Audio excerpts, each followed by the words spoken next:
5 باتیں اگر آپ نے اپنے بچوں کو سکھا دی، یقیناً آپ نے اپنے بچوں کی تربیت کا حق ادا کر دیا ہے۔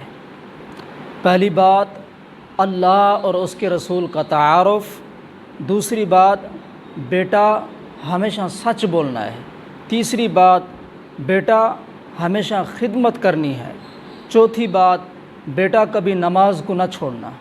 اور 5ویں بات، اپنے بیٹے کے اندر خودداری جو ہے وہ پیدا کریں۔ تھوڑی سی وضاحت ہو جائے۔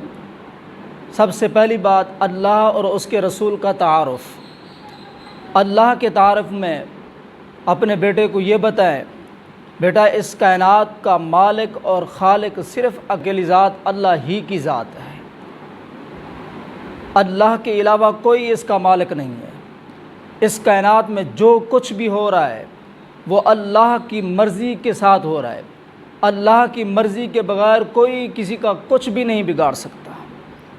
اور اس کی کائنات میں جو کچھ ہونے والا ہے وہ بھی اللہ ہی جانتا ہے۔ اللہ کے علاوہ کوئی کچھ بھی نہیں جانتا۔ بیٹا زندگی میں صرف اللہ ہی سے مانگنا ہے، اللہ کے علاوہ نہ کسی کے سامنے جھکنا ہے اور نہ ہی کسی سے کچھ مانگنا ہے۔ بیٹا اگر تو نے اللہ کو راضی کر لیا، اللہ راضی ہو گیا، تو دونوں جہانوں کی کامیابی تمہارا مقدر ہے۔ اور اپنے نبی کا تعارف بتائیں۔ ہمارے پیارے نبی حضرت محمد الرسول اللہ صلی اللہ علیہ وسلم اللہ تعالیٰ کے سچے اور آخری نبی ہیں۔ آپ کے بعد کوئی نبی نہیں آئے گا۔ اسی وجہ سے حضور علیہ الصلاۃ والسلام نے فرمایا، اول الانبیاء آدم و آخرهم محمد۔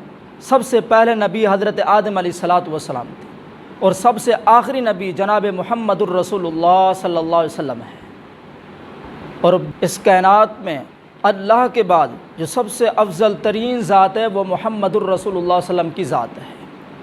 اور اس کائنات میں اللہ کے بعد جس سے سب سے زیادہ محبت کی جا سکتی ہے، اپنی جان سے بھی زیادہ، اپنی بیوی بچوں سے بھی زیادہ، اپنی اولاد سے بھی زیادہ، کہ وہ محمد الرسول اللہ صلی اللہ علیہ وسلم کی ذات ہے۔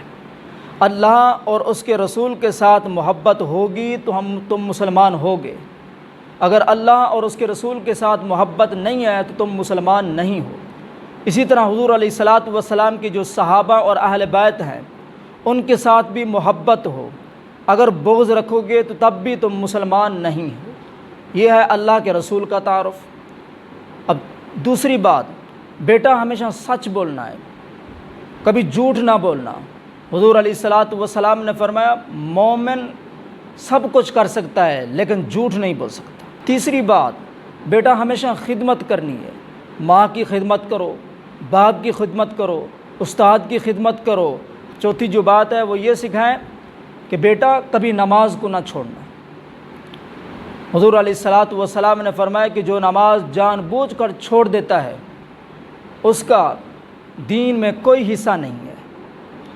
اسی لیے حضور علیہ الصلاۃ والسلام نے فرمایا کہ جب بچہ 7 سال کا ہو جائے اس کو نماز کا حکم کرو، جب 10 سال کا ہو جائے نماز نہیں پڑھتا اس کے اوپر سختی کرو۔ علماء فرماتے ہیں کہ جو بچہ حقوق اللہ ادا نہیں کرتا وہ حقوق العباد کیسے ادا کرے گا؟ جو اللہ کے حقوق ادا نہیں کرتا وہ تمہارے حقوق کیسے ادا کرے گا؟ اور 5ویں بات جو ہے وہ بچوں کے اندر خودداری پیدا کریں، کہ خودداری پیدا ہو۔ بیٹا اللہ کے علاوہ نہ کسی کے سامنے جھکنا ہے اور نہ کسی سے کچھ مانگنا ہے۔ محنت کرو اور اللہ سے مانگو، اللہ تمہاری ضروریات کو پورا فرمائیں گے۔ اللہ جس طرح ساری کائنات کی ضروریات کو پورا فرماتے ہیں اسی طرح اللہ تمہاری ضروریات کو بھی پورا فرمائیں گے۔ میرے دوستوں بزرگوں، اگر آپ نے یہ 5 باتیں اپنے بچوں کو سکھا دیں تو آپ کے بچے دونوں جہانوں میں کامیاب ہوں گے یقیناً، اور آپ کو بھی کامیاب کر دیں گے۔